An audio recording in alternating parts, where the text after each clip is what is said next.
Hey everybody, this is Jesse with the Shielded Prepper. How you guys doing? I'm a little out of breath. I've been running around up and down the hill. William and I are working today and we're getting ready to pour slabs for these new mini splits. These are really going to top grade our glamping experience. These are the new tents that we've put up. These are called wall tents. Give you kind of an idea of what they look like inside, shall we? They're not done. We're going to be adding, you can see it's kind of a mess right now. We got boxes and wires, electrical stuff. We're building a step here. But you can see they're going to have 2 queen beds.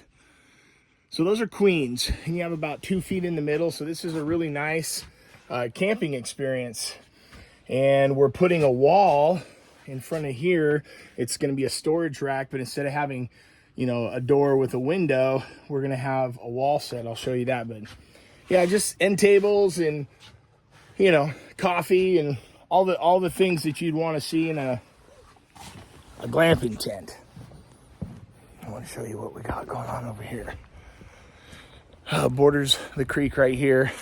We're working on this. This is, right now is my primary business. That's my primary work. It requires the majority of my time. So you, like me, have a similar dynamic, right? Yet it's the side hustles that can really add the extra. And I'm sharing this with you today partly because it's necessary. It really is necessary for a lot of us. Our side hustles add a small measure of grease on the skids, so we can slide through certain situations, through certain chapters. You have a little dish station. Come wash your dishes. There's 3 of them here. I don't know if I've told everyone about this. If you haven't seen yet, these are really great. You can rent all 3 of these cabins. They can sleep 4 each. I mean, you could put a 5th on the floor if you chose, but you can rent all 3 of them for $300 a night. Isn't that cool? Comes with firewood, all the trimmings at home. Got your own bathroom up here. The reason why side hustle workouts, they summarize it. So I've started one in real estate. That's what I know. For example, if you're a plumber or an electrician, you know those trades. And if you're not in those trades, maybe you did them in the past, in years past, you could step right in and be able to apply your knowledge or your wisdom that you've gleaned over time to produce gold or silver. You know what I'm saying? Wisdom's worth more than gold and silver and rubies or gems or whatever it says. I shouldn't say that. I should know what it says. Anyway, that wisdom that you've gleaned can be applied to your next venture. So although this may seem like my side hustle, this is my primary business right now. We're working really hard on this as a real estate investment to not just bless the families that come here and give them peace and a new experience in this area, that there's nothing really like this.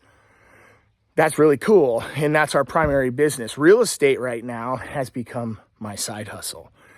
I am going to begin in Washington State. So for all of my peeps out of the Pacific Northwest and Washington, Western Washington, I'm going to begin prospecting and using the skills that I have in sales. And, for those of you that are in sales, you understand how scripting works.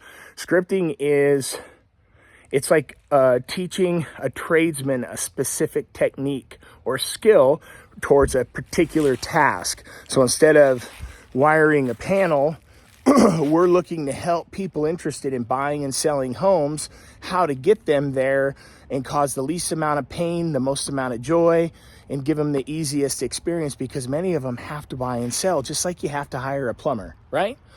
So I'm going to be jumping back into real estate with a great buddy of mine, and we are going to begin prospecting, or I'm going to begin doing phone sales, which is the most uncomfortable part of sales.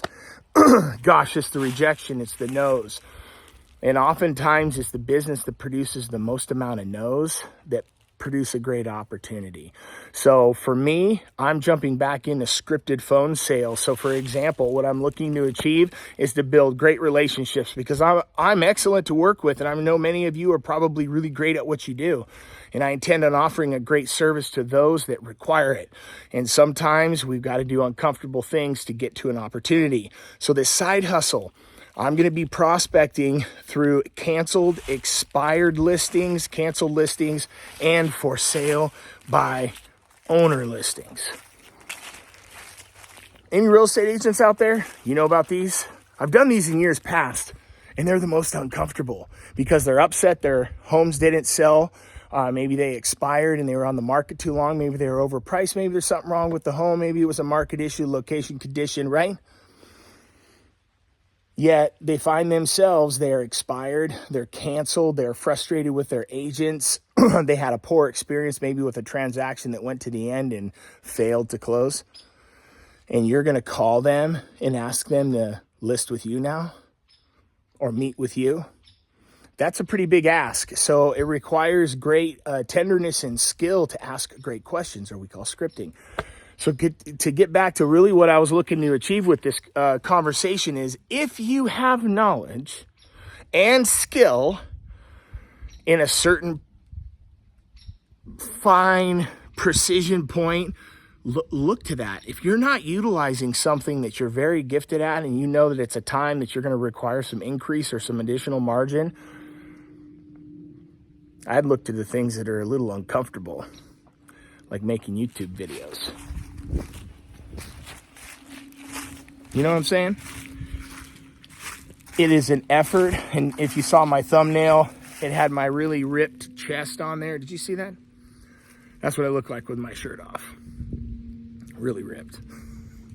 At any rate, I don't look like that, I promise. And I've got a hairy chest, so you could just look at that guy and know it wasn't me. Yet, that's what I feel like inside at times. I really do feel well equipped, just like that photo. And I know many of us feel very well equipped in certain areas, and we aren't leveraging them. And we're looking to add new opportunity or new income or to do something else. I'm just encouraging you, while you're doing your main business, 1, 2, 3, and a pavilion. This is cool. We're going to clean it all up. I'll show it to you when it's done. While you're doing your main business, be thinking about the little hustles. They're designed to bless us. They're designed to stretch us, to increase us. And any time we go seeking after new opportunity, and we do it with a meek and humble heart, we're going to find something. We will. It has to be. If we're working towards something, we're thinking about good things, and we're forward thinking, opportunity will present itself. I'm a recipient of one of the most wild stories. For those of you who don't know, this is a campground in Hinton, Oklahoma called Red Rock Canyon Adventure Park. And I'm one of the new owners of it.